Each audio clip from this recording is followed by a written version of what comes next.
We had spoken yesterday, and I had talked about how the mayor of London, Sadiq Khan, had come to New York City, and basically, the context to me is not important, at least for this part of the conversation, and he had said that terrorism and people dying in the streets and getting blown up and pulling nails and glass and shrapnel from their children's bodies is that's part of living in cities in the 21st century. Mm-hmm.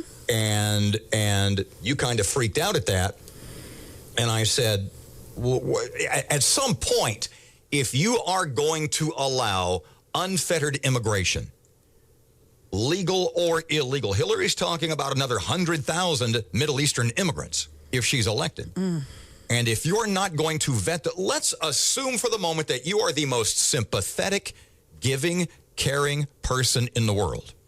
But if you allow 100,000 immigrants from the Middle East to enter your country, a portion of those are going to be terrorists. Pardon me. A portion of those are going to be sympathetic to terrorists. Will you give me that much? Yeah. So if that's the case, then you, as a citizen, as a society, have to assume that there is going to be a certain amount. Then you have to decide how much terrorism is acceptable for you to maintain your view of yourself as a sympathetic, caring, charitable civilization. How much? Well, I watched a segment, and I know you didn't.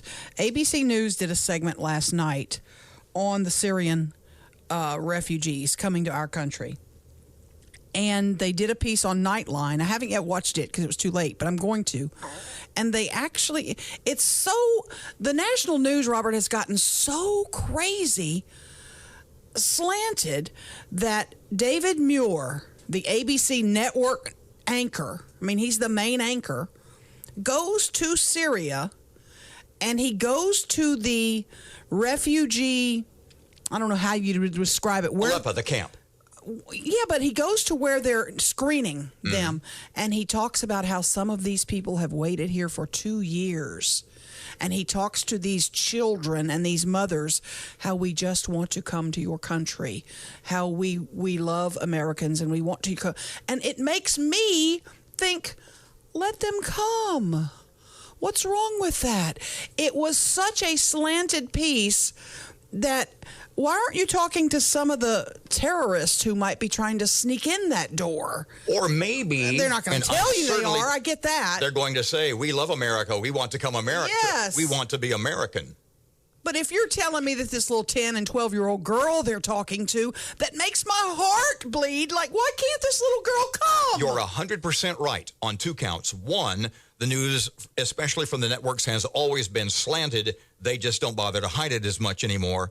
But the second point that shocked me. But the second point is that if we are going to be a charitable, giving, open society, it really made me, I was like, oh my gosh. Then you have to decide, if you want to be that person, if you want to be that society, then you have to decide how many people every year are you willing to let die? How many American citizens are you willing? So that Syrian baby can come here? Yes. How many American lives? Or 100,000 of them. Could it be one of my sons? No.